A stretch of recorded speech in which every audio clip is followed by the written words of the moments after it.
Hey guys, we're going to be reading the story called Giraffe Problems by Jory John.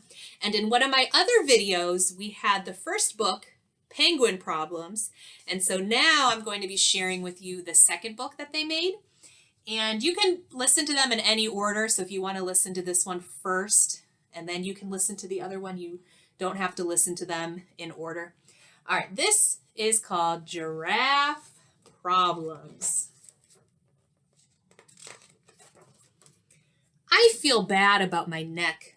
I do. I can't help it. It's too long, too bendy, too narrow, too dopey, too patterned, too stretchy, too high, too lofty, too necky. Yes, my neck is too necky. Everybody stares at it. Does that happen to you when you see a giraffe? Do you stare at his neck? This guy, him, that guy, them, her, whatever that is. You know what that is? An anteater? Her again. They're all staring at his neck. And this book's cool. It turns like this. Yep, I feel bad about my neck. I've tried dressing it up. I've added a scarf, 2 scarves, a bundle of scarves, a mountain of scarves. I've tried bow ties and regular ties and both. I've tried hiding it away. I've used shrubs.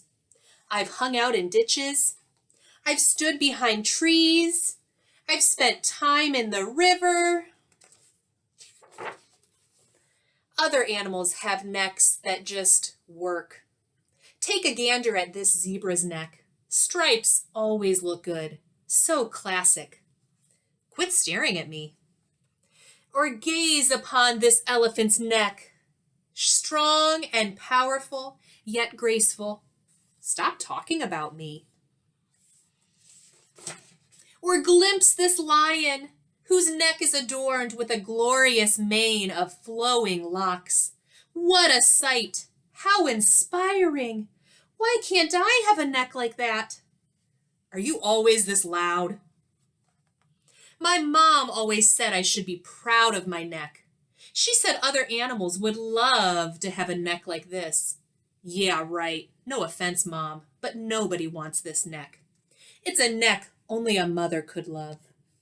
It all makes me want to hide until the sun sets. Sheesh. Good evening. I've been admiring your neck from afar. Oh, how I wish my neck looked like yours.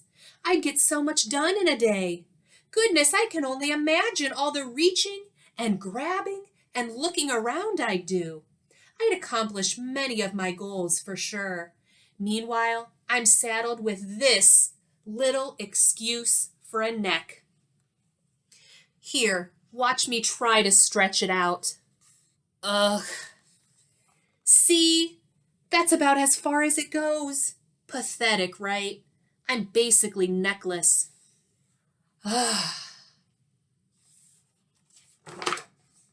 You feel bad about your neck too? Yep. Huh? I'm Cyrus, by the way. I'm Edward. It's lovely to meet you, Cyrus. Can I tell you something, Edward? Of course, Cyrus. He looks a little nervous. Ahem. There is a hill in the distance, which you can surely see from your great vantage. I've stood on that very hill for 7 straight days now, staring skyward, watching as a single piece of fruit, a lone banana, slowly changed from green to yellow, ripening. I've endured windy nights and unseasonably brisk mornings, with every little sleep as I waited and waited, hoping against hope that the fruit would drop before me so I could sample its sweetness and nourish myself in the process. Yet day after day, I felt like such a fool as I stretched my neck toward those greedy branches, only to be limited by my own physical shortcomings. You want a banana from a tree? That's what I said, yes. He said it in a long way, didn't he? And then, oh, look, this book gets big. Plunk. You see him getting the banana?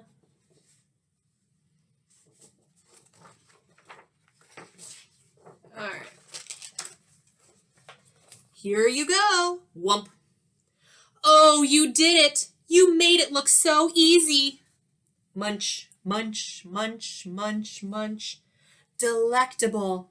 So that's what a banana tastes like, huh? It was worth the wait. Edward, face it, your neck is impressive. It allows you to do amazing things. For instance, you just solved my week-long banana dilemma in 10 seconds. Well, thank you, Cyrus. I think you have a swell neck, too. It's elegant and dignified, and it works well with your shell. That means a great deal to me, Edward. Say, do you like bow ties, Cyrus? I'm not sure, Edward. I have very little experience with them. You look wonderful, Cyrus. As do you, Edward. I feel good about our necks, Edward. Thank you, Cyrus. For once, so do I. Yes, for once, so do I. So did his opinion change about his neck? So what I want you to do now is, after listening to Giraffe Problems, if you have not listened to Penguin Problems yet, I want you to find that other video that I've made with Penguin Problems so that you can listen to that story. And what I want you to do is compare the two characters in these books. So I want you to compare Penguin to Giraffe. And you're going to use your paper like this and draw two squares. And on one side, I want you to draw a penguin. And on this side, I want you to draw a giraffe. And then I want you to write to tell me about how the character in each book felt at the end. So at the end of this story, how did Penguin feel? I want you to write about that in this square.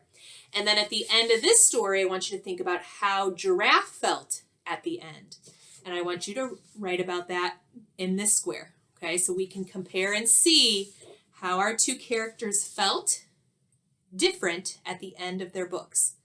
All right, so thank you for listening to Giraffe Problems, and I will see you again later.